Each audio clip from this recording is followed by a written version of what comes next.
En France, c'est un peu moins de 32 milliards d'euros sur cette somme et pour des opérations extérieures comme la mission Serval, ce sont quelques 630 millions d'euros qui sont provisionnés pour répondre aux différentes dépenses.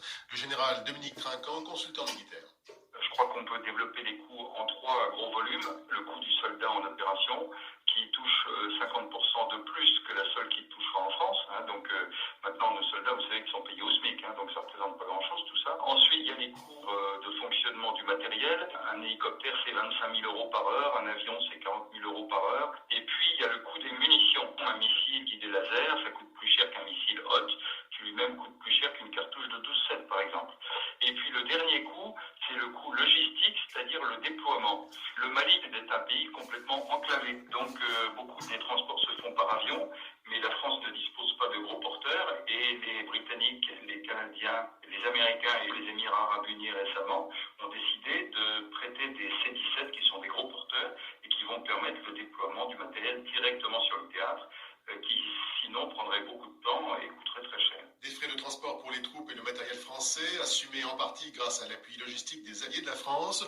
Le coût global d'une opération comme Serval n'est pas forcément, lui, très différent de celui des conflits précédents engageant l'armée française. Le colonel Michel Goya, directeur d'études à l'Institut de recherche stratégique de l'école militaire, l'IRSEM. Si on se réfère aux opérations passées, les opérations en Afghanistan, ça coûtait aux alentours d'1 million d'euros par jour. Opération en Libye, ça coûtait aussi un peu au-dessus d'1 million d'euros par jour. C'est en fonction, bien évidemment, des moyens engagés d'une manière générale, et puis surtout en fonction de l'intensité des combats. Quand les combats sont importants, bien évidemment, les coûts augmentent considérablement. La guerre américaine, c'est en Irak ou en Afghanistan, c'est $1 milliard tous les 3 ou 4 jours, avec des moyens beaucoup plus importants, mais des façons de faire aussi certainement beaucoup plus dispendieuses. Là, 1 million d'euros par jour, dans l'absolu, c'est pas négligeable. En termes relatifs, c'est pas non plus extraordinaire. Face aux 31 milliards d'euros de la France, le budget malien de la défense, lui, est de 150 millions d'euros. La solde d'un militaire malien est-elle de 40 000 francs CFA, 60 euros par mois.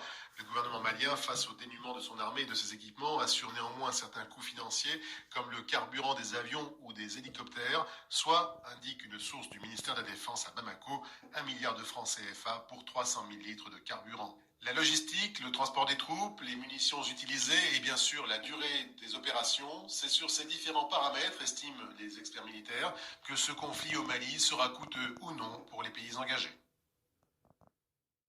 En France, c'est un peu moins de 32 milliards d'euros sur cette somme et pour des opérations extérieures comme